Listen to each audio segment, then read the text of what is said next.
What's the most shocking demand a family member made that you still can't believe to this day? My husband Dean and I announced our pregnancy at my parents' anniversary party. The whole backyard started cheering. My dad teared up. My mom covered her mouth. But then I heard glass shatter behind me. My older sister Naomi had dropped her champagne flute. She wasn't looking at me with joy. She was looking at me like I'd stolen something from her. You're pregnant? Yes, 9 weeks. And you're announcing it here, tonight, at mom and dad's party? She snapped. I thought it would be, you thought wrong. She walked toward me. I've been trying for 3 years. 3. And you waltz in here and announce your little miracle baby while I'm still taking ovulation tests every morning? My mom tried to intervene. Naomi, honey, this isn't the place. No, she did this on purpose. Naomi yelled. She knows I've been struggling. She's rubbing it in my face. She looked at me with pure hatred. Get rid of it. The backyard went silent. Excuse me? You heard me. Get rid of it. Wait until I'm pregnant first. That's how it should be. I'm older. I deserve to have a baby before you. She stormed out before anyone could respond. I looked around in shock. We all thought it was just some crazy breakdown. No way would she actually try and make me terminate. Well, 3 days later, Dean answered the door at 6 a.m. Naomi was standing there with a folder of printed pages, termination clinic names, their addresses, procedure costs. She'd researched everything. I highlighted the ones with the best reviews, she said, pushing past him into our living room. The one on 5th Street can get her in by Friday. Dean told her to leave. She refused. She sat on our couch and said she wasn't moving until I agreed to terminate. Dean had to physically escort her out while she screamed that I was destroying her life. That afternoon,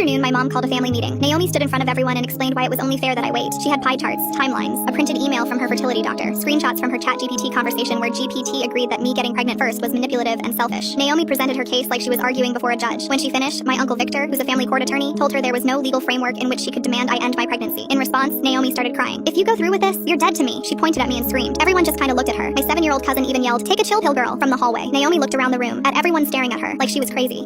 She started stammering. "I'll never speak to any of you again if you let her have this." She sat down on the couch sobbing, literally cradling herself. We all collectively pointed toward the door. She finally looked up. Mascara streamed on her face. "This isn't over," she stormed out. Slammed the door so hard the framed picture of my pregnancy test shattered on the floor. We didn't hear from her for 6 blissful months. But then my baby shower happened. 30 people in my mom's living room. Gifts piled on the table. I was 8 months along. The doorbell rang. My mom answered. Naomi walked right past her. She came in wearing a tight dress that showed off her own pregnant belly. She had a sash across her chest that said, "Mommy to be." The room went dead quiet. "Surprise," she said, spinning around. "I'm due in 10 weeks. She smiled at me, but it wasn't a real smile. She walked over and hugged me. While her arms were around me, she whispered in my ear, "I don't care what I have to do. Mine is going to be born first. I mean it." Then she grabbed a cupcake and left. Everyone was more confused than anything. I spent the next few weeks worried about Naomi showing up and hurting my baby. Dean triple-checked every lock before bed. I even called the police to see if anything could be done. And then, 5 weeks later, I got a call from my mom at 2 a.m. She was hysterical, sobbing so hard she was out of breath. "It's Naomi. Please," she gasped. "Come over right now." Dean drove me to my mom's house. I rushed in, expecting to see Naomi, but she wasn't there, and neither was my dad. Where was my dad? I found my mom crying, sitting against the bedroom wall. What happened? I took her hand. She cried into my shoulder for a few minutes before looking up and explaining everything. Naomi had been rushed to the hospital. Turns out she'd been taking black market labor-inducing drugs, but they weren't working fast enough, so she found someone. A woman she met in a Facebook group who claimed she was a midwife back in Guatemala. Naomi paid her $500 to perform an emergency C-section in her apartment. She was only 30 weeks. The woman used a box cutter. They sterilized it with vodka. There was no anesthesia. Naomi passed out from the pain halfway through. The woman panicked and called 911. When paramedics arrived, there was blood pooling in the hallway. The neighbors said they saw it seeping under her door from the outside. The baby came out gray, went straight into the NICU. Naomi went into surgery, but they couldn't stop the internal bleeding. She flatlined twice. They saved her, but she slipped into a coma. Doctors don't know if she'll wake up. The baby survived. He's in an incubator. And now everyone is battling over what happens to baby Pingus. Oh, and turns out my dad was just in the bathroom taking a crap.